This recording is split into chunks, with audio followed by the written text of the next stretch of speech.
యోహాను 10:14, John 10:14 verse. I am the good shepherd. I know my sheep and my sheep know me. వాస్తవానికి లోకంలో మన జీవితాల్ని ముందుకి నడిపించేటప్పుడు కొన్ని పరిస్థితుల్లో, కొన్ని సందర్భాల్లో, కొన్ని విధాలుగా జీవిస్తూ ఉండగా వీక్నెస్లో కావచ్చు, లేక శ్రమల్లో కావచ్చు, లేక సమస్యలో కావచ్చు, ఛాలెంజెస్లో కావచ్చు, దేవుడు ప్రతిసారి కూడా మనతో ఉండాలి, దేవుడు ప్రతిసారి కూడా మన జీవితాల్లో కార్యాలు జరిగించాలి అని దేవుడు చేయాల్సినటువంటి వాటి గురించి ఎక్కువ ఆలోచన చేస్తూ ఉంటాం. దేవుని వైపు రియాక్షన్ గురించి ఎక్కువ ఆలోచిస్తూ ఉంటాం. దేవుని వైపు కార్యాల గురించి ఎక్కువ మనం ప్రార్థన చేస్తూ ఉంటాం. కానీ నేను ఎలా ఉండాలి, నేను ఎలా జీవించాలి, నేను ఎలా ఎదుర్కోవాలి, నేను ఎలా రియాక్ట్ అవ్వాలి, వీటి గురించి అంతగా ఆలోచన చేయం. ఎప్పుడు కూడా మన ఫోకస్ అంతా కూడా దేవుడు, ఆయన కార్యాలు, ఆయన స్పందన, ఆయన జవాబు, వీటి మీదనే ఎక్కువగా ఆలోచన చేస్తూ ఉంటాం.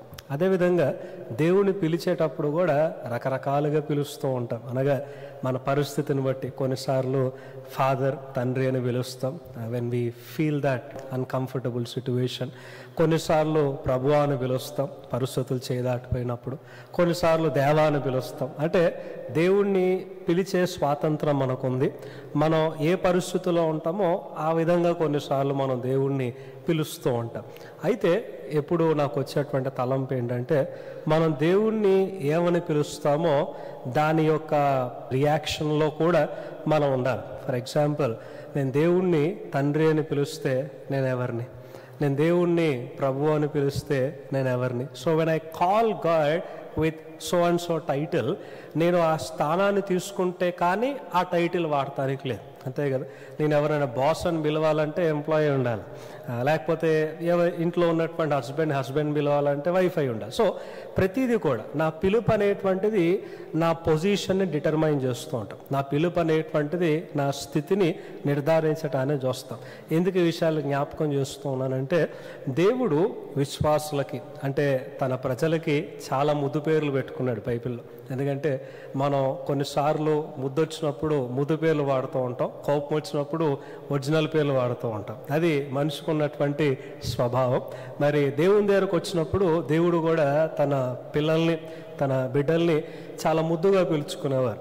అయితే ఆ ముద్దు పేరు కాస్త ఈ రోజున ఎక్కువగా యూట్యూబ్ ఛానల్స్ కానీ ఇవన్నీ కూడా చూస్తూ ఉంటే క్రైస్తవులకి వెటకారంగా దాన్ని ఉపయోగిస్తూ ఉన్నారు. To mockers or to laughters, so to criticisers. ప్రత్యేకంగా బైబిల్లో రమారమి 300 కంటే ఎక్కువ సార్లు దేవుడు తన ప్రజలను పిలుచుకున్నటువంటి పేరు ఏంటంటే గొర్రెలు అనేటువంటి మాట, షీప్. ఈ రోజున ఈ పదం చాలా వెటకారంగా మారిపోయింది. క్రైస్తవులను పిలవటానికి అదిగోండి గొర్రెలు అంటారు. కానీ అలా పిలుస్తున్నప్పుడల్లా నాకు సంతోషం అనిపిస్తూ ఉంటుంది. అలా పిలుస్తున్నప్పుడల్లా దేవుడు మనకిచ్చిన పేరు కదా అని అనుకుంటూ ఉంటాం. యేసుక్రీస్తు కూడా ఎక్కువగా తన పరిచర్యలు మీరు చూస్తూ ఉంటే, especially gospel according to John, వీటన్నిటిలో కూడా ఆయన ఉపయోగించిన ఊత పదం కూడా ఏంటంటే గొర్రెలు.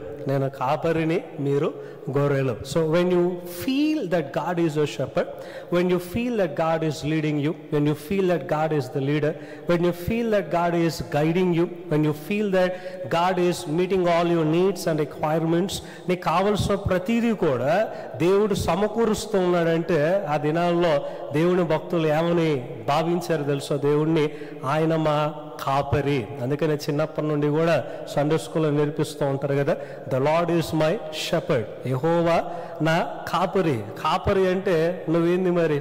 దేవుడిని కాపరి అని పిలిచినప్పుడు దేవుడు ముద్దుగా మనం పిలుచుకునేటువంటి మాట ఏంటంటే, యు ఆర్ మై షీప్, మీరు నా గొర్రెలు. అలాంటి మాట వెటకారంగా ఉపయోగించిన ఆనందంగానే తీసుకోవాలి. ఎందుకంటే దేవాతి దేవునికి మనకున్న ఆ యొక్క ఇంటిమేట్ రిలేషన్షిప్ని, ఆ ఇంటిమేట్ కమ్యూనికేషన్ని, ఆ ఇంటిమేట్ కంఫర్ట్ని రిమైండ్ చేసేటువంటి ఏకైక పేరు అని చెప్పొచ్చు. అయితే చాలాసార్లు ఆలోచిస్తూ ఉంటే, ఎందుకని దేవుడు దేవుడు మరి ఈ పదాన్ని లేక ఈ పేరుని బైబిల్లో మనకు ఇవ్వటం జరిగేది. వీరు సింహాలు, వీరు పులులు, ఇలాంటి పేర్లు ఇవ్వచ్చు కదా. ఎవరైనా మనల్ని పులిలాగా ఉన్నాం, సింహంలాగా ఎదుర్కొంటున్నాం అంటే అది వీరత్వానికి సాదృశ్యంగా ఆలోచన చేస్తూ ఉంటారు, దాన్ని తీసుకుంటూ ఉంటారు. కానీ ఎప్పుడైతే దేవుడు ద షీప్ అని అంటే that shows that innocence, that shows that inability, that shows the dependency, ఇవన్నీ కూడా మనకు ఎక్కువ గుర్తొస్తూ ఉంటాయి. సో ఎందుకని దేవుడు వాటన్నిటిని కూడా ప్రత్యేకంగా విశ్వాసులుగా మనకి ఇస్తూ ఉన్నాయి.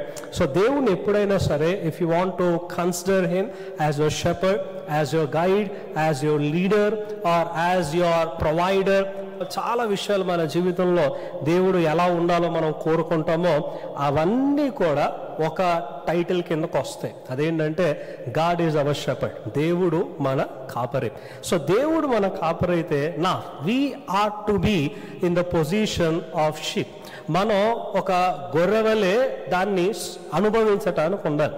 గొర్రె స్థితిలో ఉంటే తప్ప ఆ స్థితిని మనం అనుభవించలేం, ఆ స్థితిని మనం ఆస్వాదించలేం. దేవుడు మన జీవితంలో ఒక గైడ్గా ఉన్నాడు అని నేను తెలుసుకోవాలన్నా, లేక దేవుడు నాకు ప్రొవైడర్గా ఉన్నాడు అని నేను అనుభవించాలన్నా, లేక దేవుడు నా చుట్టూ ఒక ప్రొటెక్షన్ లాగా ఉన్నాడు అని నేను ఎక్స్పీరియన్స్ చేయాలన్నా, I ought to feel that I'm the sheep, I ought to feel that I'm the dependent and guide. I ought to feel what I am as I move forward in a Christian life or encounter different challenges in the world. So ఈ రోజున క్లుప్తంగా కొన్ని విషయాల్ని మీ ముందు పెట్టాలని ఆశపడుతూ ఉన్నాను. మన జీవితంలో పడిపోయేటువంటి స్థితి చాలా కనిపిస్తూ ఉంటుంది. ఎక్కువగా చైనీస్ ఇడియంని మనం తీసుకుంటూ ఉంటే గుర్రం మీద పడిపోయినటువంటి వీరులు చాలా మంది ఉన్నారు, ఈత కొడుతూ మునిగిపోయినటువంటి ఈతగాళ్ళు చాలా మంది ఉన్నారు. వారు నమ్మేటువంటి వాస్తవం ఏంటంటే ఎంత వీరులైనా, ఎంత గుర్రాన్ని స్వారీ చేసేటువంటి నైపుణ్యత ఉన్నా పడిపోయే రోజు ఒకటి ఉంటుంది.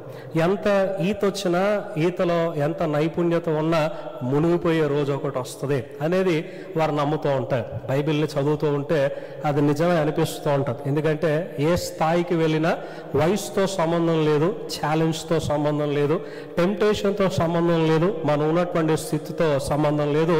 ప్రతి మనిషి కూడా పడిపోయేటువంటి దినం ఒకటి ఉంటుంది, పడిపోయేటువంటి సందర్భం ఒకటి ఉంటుంది. నేను పడను అని అంటే that's the beginning of your fall. నువ్వు పడిపోవటానికి అదే మెట్ అని కూడా అర్థం.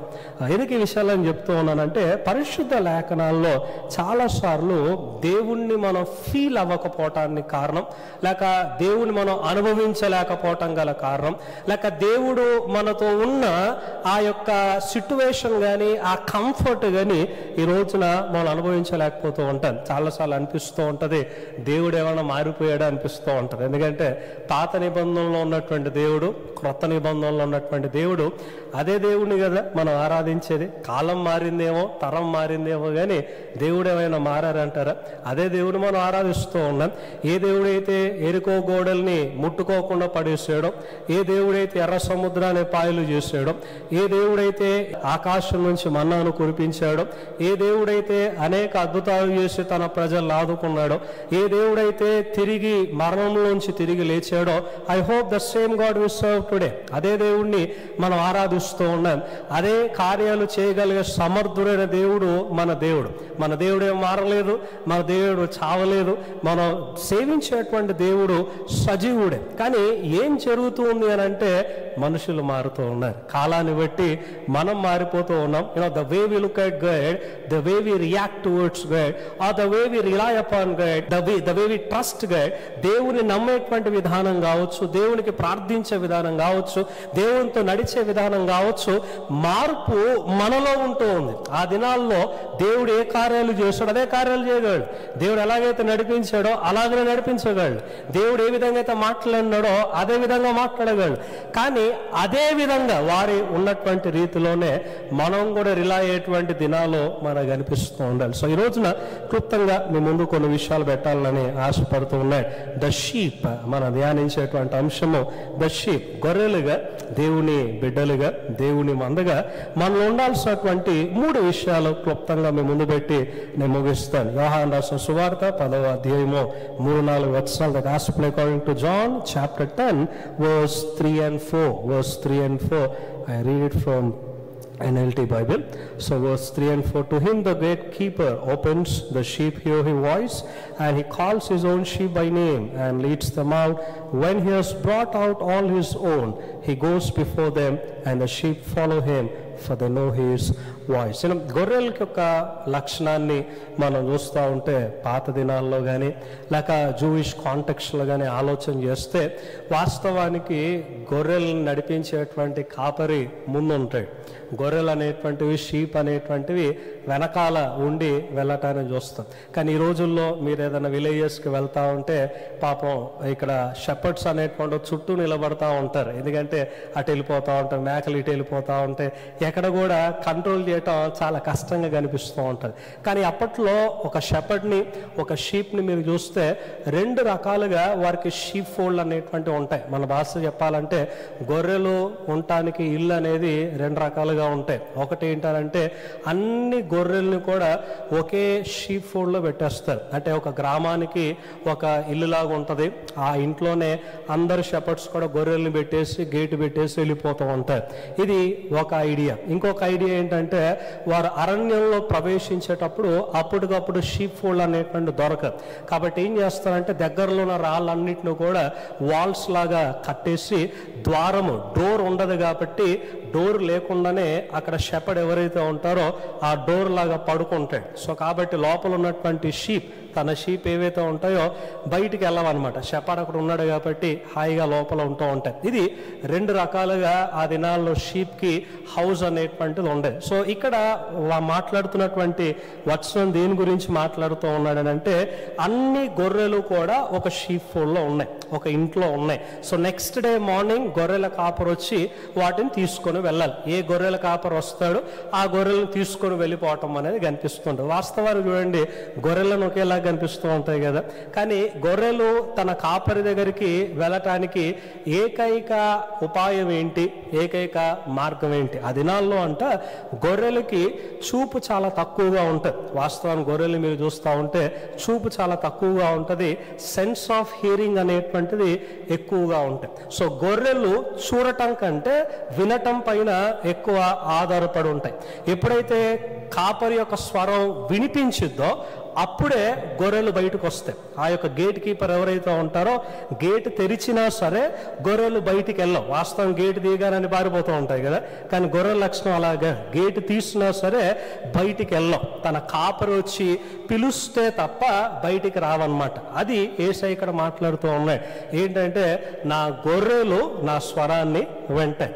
ద్వారము తెరిచిన తర్వాత కూడా నేను పిలిస్తేనే అవి వస్తాయి, లేకపోతే అవి రావు. యేసుక్రీస్తు విశ్వాస జీవితాన్ని గొర్రెలతో పోల్చటం గల మొదటి కారణం ఏంటంటే హ్యూమన్ బీయింగ్స్గా, మనుషులుగా మనం ఎక్కువగా దేని మీద ఆధారపడి ఉంటాం తెలుసా? మన ఫ్యూచర్ కావచ్చు, మన యొక్క ప్రమోషన్ కావచ్చు, మన వర్క్ కావచ్చు, మన స్టడీస్ కావచ్చు, డెసిషన్స్ కావచ్చు, ఎనీథింగ్ ఇన్ లైఫ్లో అన్నిటి మీద కూడా ఒకదానిపైన ఆధారపడి ఉంటాం. అదేంటంటే మనుషులు చెప్పే మాటల మీద, మనుషులు ఇచ్చేటువంటి సలహాల మీద. ఒక డెసిషన్ తీసుకోవాలంటే, ఒక నిర్ణయం తీసుకోవాలంటే, ఒక మార్గంలోకి వెళ్ళాలంటే మనకి చాలా శబ్దాలు వినిపిస్తూ ఉంటాయి, చాలా స్వరాలు మనకి వినిపిస్తూ ఉంటాయి. కొన్ని వినటానికి చాలా బాగుంటాయి, కొన్ని కష్టంగా ఉంటాయి, కొన్ని మాయ చేస్తూ ఉంటాయి, కొన్ని తప్పుదారి పట్టిస్తూ ఉంటాయి. We are surrounded by lot of voices, lot of sounds as we move forward in the life. And అలాంటి టైంలో చాలాసార్లు జరిగేటువంటిది ఏంటంటే దేవుని స్వరం ఎక్కడో గాల్లో కలిసిపోతూ ఉంటుంది. మీరు ఆ ప్రైవేట్ టైంలో దేవునితో గడిపేటువంటి సమయం, ప్రార్థించుకునేటువంటి సమయం, వాక్యాన్ని చదివేటప్పుడు దేవుడు నాతో మాట్లాడుతున్నారని ఒక ఫీలింగ్ మీకు వస్తుంది. లేక దేవుని ఆలయానికి వచ్చి వాక్యం వినేటప్పుడు దేవుడు నాతో మాట్లాడుతున్నాడు అనేటువంటి ఒక ఫీలింగ్ మనకు వస్తుంది. But the moment you leave the sanctuary of God, or the moment you stop your devotion, వెంటనే నీ వాయిస్ కావచ్చు, కావచ్చు, ఇంట్లో ఉన్న వాయిసెస్ కావచ్చు, బయట ఉన్నటువంటి వాయిసెస్ కావచ్చు, ఇవన్నీ ఒక్కసారి మీదకి రాగానే దేవుడు చెప్పింది గాల్లో కలిసిపోయేది. దేవుడు చెప్పేటువంటిది కనీసం వినిపించదు. You know the problem of hearing is right from the beginning. ఆది నుండి కూడా ఈ స్వరముతోనే సమస్య. అసలు లోకంలో పాపం కూడా ఎందుకు వచ్చిందో తెలుసా? ఈ శబ్దంతోనే వచ్చింది. దేవుడు అన్నాడు, తినకండ్రా బాబు అని చెప్పారు. That's the first ever sound that they heard in their life. వారు సృష్టించబడిన తర్వాత మనిషి విన్న మొదటి శబ్దం ఏంటో తెలుసా? దేవుని మాట, దేవుని మాట, దేవుని స్వరం. కానీ ఎప్పుడైతే ఆ స్వరము పక్కన పెట్టి బయటకు వచ్చారో సర్పం మాట్లాడుతూ మొదలుపెట్టింది, భార్య మాట్లాడుతూ మొదలుపెట్టింది. భర్త భార్య మాట విన్నాడు, భార్య సర్పం మాట వినింది, వింటమే పోతూనే ఉంది. అక్కడి నుంచి మీరు చూడండి, అబ్రహాము తీసుకోండి, దేవుడు చెప్పిన శారా మాట విన్నట్టుగా మీరు చూస్తారు. యాకోబుని తీసుకోండి, దేవుడు చెప్పిన తన లోపల నుంచి వచ్చిన స్వరాన్ని తాను విన్నట్టుగా మనం చూస్తాం. ఆ రోజు నుంచి ఈ రోజు వరకు ఎంతటి వీరుడైనా, ఎంతటి హీరో అయినా, నువ్వు ఎంతటి గనుడవైనా, ఏ స్థాయికి వెళ్ళినా నువ్వు పడిపోవటాం కానీ ప్రధాన కారణం ఏంటంటే your hearing, your sense of hearing.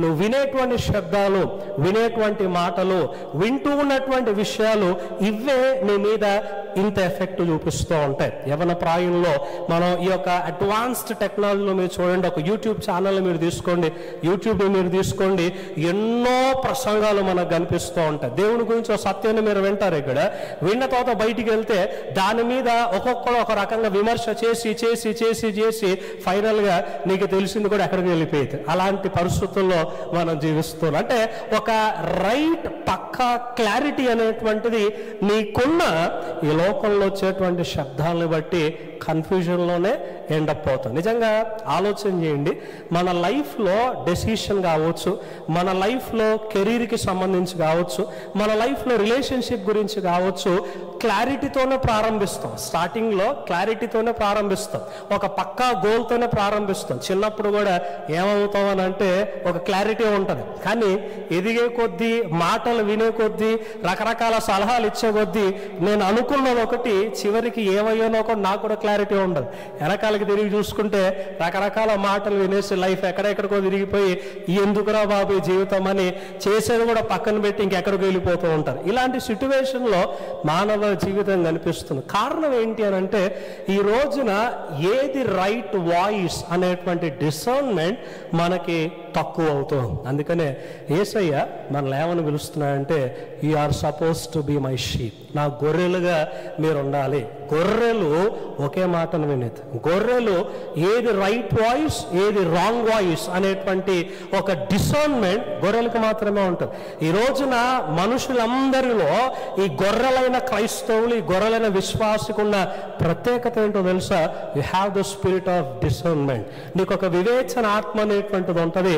నీ జీవితంలో ఏది సరి అయిన నిర్ణయం, ఏది తప్పుడు నిర్ణయం, ఏది సరి అయిన స్వరం, ఏది తప్పుడు స్వరం, ఏ మార్గంలో వెళ్ళాలి, ఏ మార్గంలో వెళ్ళకూడదు, ఏ విధంగా జీవించాలి, ఏ విధంగా జీవించకూడదు తీసుకోగలగా లేక తెలుసుకోగలిగేటువంటి ఏకైక సామర్థ్యత గొర్రె అయిన క్రైస్తవునికి మాత్రమే, గొర్రె అయిన విశ్వాసికి మాత్రమే. ఈ రోజున దేవుణ్ణి కాపరినంత మాత్రం నేను రాదు, దేవుని ప్రభువా అన్నంత మాత్రం నేను రాదు, నేను క్రిస్టియన్ అని బోర్డు వేసుకుని తిరిగినంత మాత్రం నేను రాదు.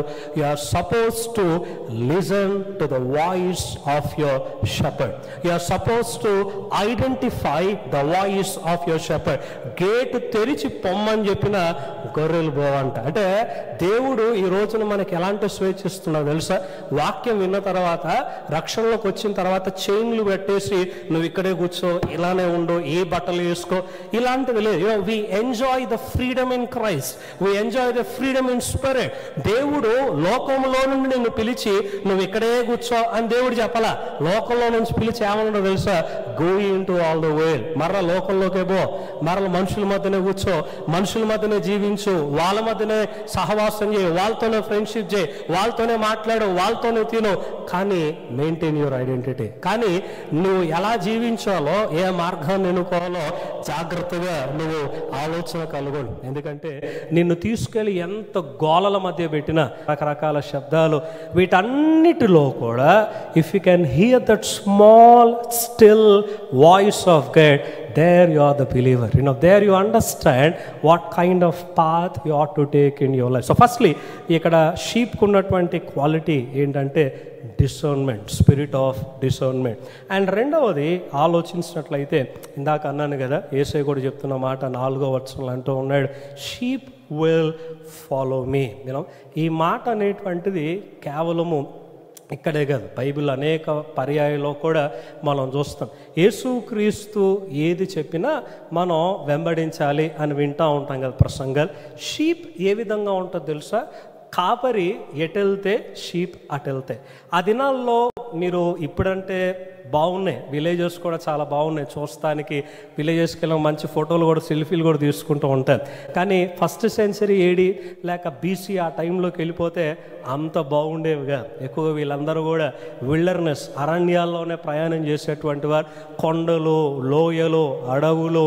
ఆ దినాల్లో అనేక క్రూర మృగాలు అనేటువంటివి ఉండేవి. ప్రొటెక్షన్ అనేటువంటిది లేదు. చీకటైనా గొర్రె కాపరి వెనకాల వెళ్ళాలి, అగాధమైన గొర్రె కాపరి వెనకాల వెళ్ళాలి, లోయ అయినా గొర్రె కాపరి వెనకాల వెళ్ళాలి. గాఢాంధకారపు లోయలైన కొన్ని కారు చీకటితో కూడినటువంటి లోయలు కూడా ఉంటాయి, ఏం కనిపించవు. అయినా సరే అవి చీకటిని చూడం, చుట్టూ ఉన్నటువంటి ప్రదేశాలు చూడం, జస్ట్ వాయిస్ మాత్రమే వింటూ కాపరి వెనకాల వెళ్తూ ఉంటాయి. గొర్రెకున్న రెండవ క్వాలిటీ ఏంటంటే డిటర్మినేషన్. ఒకటి డిసర్న్మెంట్, రెండవది డిటర్మినేషన్. ఎలాగైనా సరే ఆయన ఎటు పోతే నేను అటే పోవాలి. క్రిస్టియన్స్గా ఈ పాటలు బాగా పాడుతూ ఉంటారు. I have decided to follow Jesus, no turning back. యేసయ్యని వెంబడించటాన్ని నేను తీర్మానం తీసుకున్న వెనకాలకి తిరిగేటువంటి ప్రసక్తి లేదు. ఆంధ్రప్రదేశ్ కీర్తనలో కూడా పాట ఉంటుంది, డౌన్ త్రూ ద వ్యాలీ అనేటువంటిది. నా రక్షకుని వెంబడింతూ నన్నిట ఘోరమైన కొండలైనా నేను చంకొందను. ఏ ప్రాంతం తీసుకెళ్ళినా, ఏ పరిస్థితి తీసుకెళ్ళినా, it might be any kind of challenge, it might be any kind of opposition, it might be any kind of temptation, any kind of trial, whatever it might be, wherever my shepherd leads me, I will follow on, I will move on. shepherd కు ఉండేటువంటి quality తీసుకెళ్ళటం. ఎక్కడ మొదలు పెట్టాడో తీసుకొచ్చి అక్కడ ఆపేస్తాడు. అంటే మొత్తం తిప్పినా సరే ఇంటికి క్షేమంగా తీసుకెళ్లేటువంటి బాధ్యత కాపరి మీద ఉంటుంది. గొర్రెల బాధ్యత ఏంటంటే కళ్ళు మూసుకొని శబ్దం వినుకుంటూ వెళ్ళిపోవటమే, ఆ స్వరం వినుకుంటూ వెళ్ళిపోవటమే. ఎందుకంటే గొర్రెలకి తెలియదు ఎక్కడ ఆహారం దొరికిద్దో, షెపర్డ్కి మాత్రమే తెలుసు. గొర్రెలకి తెలియదు ఎక్కడ ప్రమాదం నుంచి ఎలా రక్షించబడాలో, షెపర్డ్కి మాత్రమే తెలుసు. అందుకనే అంతకుముందు అన్నాను కదా, అరణ్యంలో వాటికి షీప్ ఫోల్డ్ తయారు చేసినప్పుడు ద్వారం ఉండదు, కేవలం కాపరి మాత్రమే బయట ద్వారంలాగా పడుకుంటాడు. గొర్రెలు అక్కడికి రాగానే ఆయన చూసి హాయిగా నిద్రపోతూ ఉంటాయి. గొర్రెలు రాత్రి టైంలో నిద్రపోవాలంటే 4F అని అంటారు, 4 ఉండాలంట. ఒకటి ఏంటంటే నో ఫియర్, భయం అనేటువంటిది గొర్రెలకు ఉండకూడదు. భయం ఉంటే నిద్ర రాదు రాత్రి. మనకు కూడా రాత్రులు కొన్నిసార్లు నిద్ర పట్టదు కదా, దిక్కులు చూస్తూ ఉంటాయి. రెండవది నో ఫ్రస్ట్రేషన్, చిరాకు ఉండకూడదు. అంటే పడుకునేటువంటి ఆ ప్రాంతం అంతా కూడా చాలా చక్కగా నీట్గా, అంటే చిరాకు తెప్పించకుండా ఉండాలన్నమాట. మనకు కూడా కొన్నిసార్లు అలానే ఉంటుంది కదా, చిరాకు లేకుండా హాయిగా ఉంటూ ఉండాలి. అండ్ మూడవది నో ఫ్లైస్, అక్కడ ఈగలు ఇలాంటివి ఏమన్నా ఉంటే గొర్రెలకి నిద్ర పట్టదు, చాలా చక్కగా ఉండాలి. అండ్ నాలుగవది ప్లెంటీ ఆఫ్ ఫుడ్, మంచి ఆహారం ఉంటే అప్పుడు కడుపు నిండా తింటే నిద్రపోతాయి. ఇది గొర్రెలకు ఉన్నటువంటి 4 లక్షణాలు. ఈ 4 కూడా మీట్ అవుతేనే నైట్ టైం గొర్రెలకి నిద్ర వచ్చేది. కానీ చక్కగా 23వ కీర్తన మనం చూస్తుంటే, యెహోవా నా కాపరి, నాకు లేమి కలగదు, పచ్చికల చోట్ల ఆయన నన్ను పరుండ చేయుచున్నాడు. గాఢాంధకారపు లోయలో నేను సంచరించినాను, ఏ అపాయంలోకి నేను భయపడను. ఆయన నన్ను ఆదరిస్తాడు, ఆయన నన్ను నడిపిస్తాడు. గొర్రెలు ఎందుకు అంత సుఖంగా నిద్రపోతాయి, గొర్రెలు ఎందుకు అంత హాయిగా ఉంటాయి, ఎలాంటి పరిస్థితులైనా సరే కంప్లైంట్ చేయకుండా ప్రశాంతంగా బ్రతుకుతాయనంటే వాటికి తెలిసింది ఒకటే, వెంబడించటం. వాటికి తెలిసింది ఒకటే, ఆధారపడటం. వాటికి తెలిసింది ఒకటే, ఆయన చూసుకుంటాడులే అనేటువంటి ఒక నమ్మకంతో ఉండటం. మన గొర్రెలు అని ఎందుకు పిలుస్తారో తెలుసా? దేవుడైనా సరే మనుషులైనా సరే మనం దేవుణ్ణి గుడ్డిగా నమ్ముతాం కాబట్టి, దేవుడు ఎటు తీసుకెళ్ళినా అటు వెళ్ళటానికి సిద్ధంగా ఉంటాం కాబట్టి. దేవుని కార్యాలు మీరు చూడాలంటే ఒకటి దేవుని స్వరాన్ని వినగలిగే స్థితిలో ఉండాలి.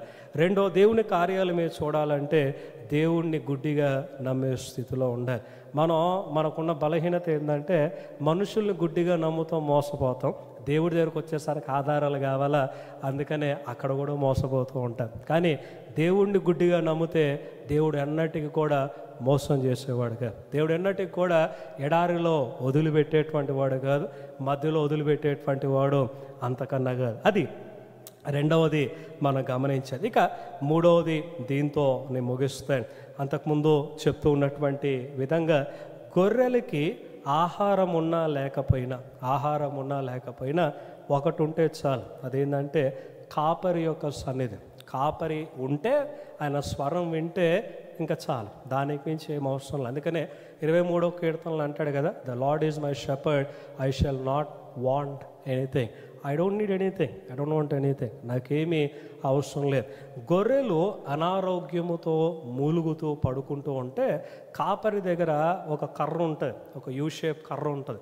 ఆ కర్రతో ఏం చేస్తాడంటే దాన్ని ఇలా దగ్గరికి తీసుకొని దానికి ఆరోగ్యం బాగయ్యేంత వరకు కూడా స్పెషల్ కేర్ అనేటువంటిది గొర్రెలు కాపరిస్తూ ఉంటాయి. తర్వాత ఒకవేళ గొర్రెలు ఎక్కడైనా ఆకులు తింటూ అలా తిరుగుతూ ఉంటే ఏదైనా క్రూర మృగం దాని మీదకి వస్తూ ఉంటే మళ్ళీ ఆ కర్రతోనే దాని దగ్గర తీసుకోవటం, మృగాల నుంచి కాపాడటం జరుగుతుంటుంది. అంటే ఆ రాడ్ ఏదైతే ఉంటుందో ఇట్ కంఫర్ట్స్, ఆ రాడ్ ఏదైతే ఉంటుందో ఇట్ ప్రొటెక్ట్స్, ఆ రాడ్ ఏదైతే ఉంటుందో తన జీవితంలో, ఆ గొర్రె జీవితంలో ఒక సంపూర్ణమైనటువంటి ఆదరణ ఇవ్వటాన్ని మనం చూస్తాం. సింపుల్గా చెప్పాలంటే ఎందుకు కాపరి అన్నారు, ఎందుకు గొర్రెలు అన్నారంటే, ఎప్పుడైనా చూసారా యేసయ్యని చూపించేటప్పుడు గొర్రెని ఇలా భుజాల మీద వేసుకొని నడుస్తున్నట్టు కనిపిస్తూ ఉంటుంది కదా.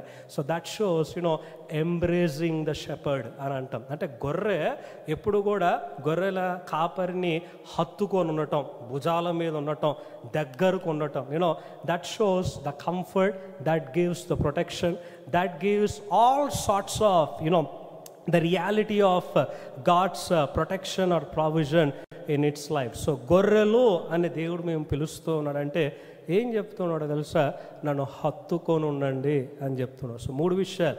ఒకటి, దేవుణ్ణి మనం సంపూర్ణంగా నమ్మగలగాల, గుడ్డిగా నమ్ముతూ వెళ్ళాల.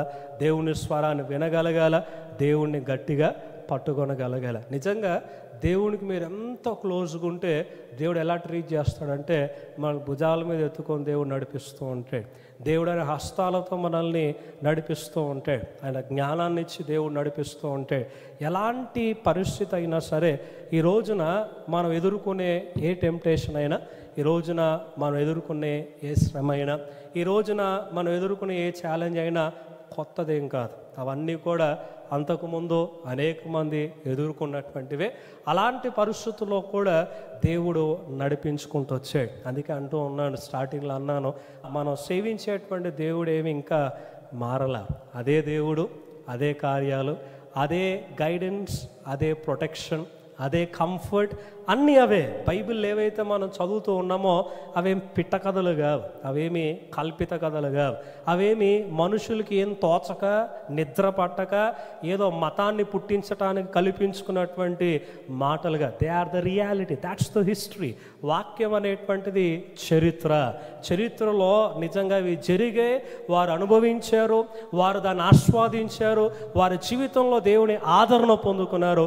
If you take Bible as merely a human book, you cannot find any sort of strength or any sort of power that proceeds out of it. వాక్యాన్ని ఏదో ఒక పుస్తకంగా, వాక్యాన్ని ఏదో ఒక న్యూస్ పేపర్గా, వాక్యాన్ని రోజుల్లో ఏదో మనుషులు గెలిపించినటువంటి పిట్ట కథల్లాగా తీసుకొని చదివేనలే, పక్కన పడేసంలే అనుకుంటే ఏం జరగదు.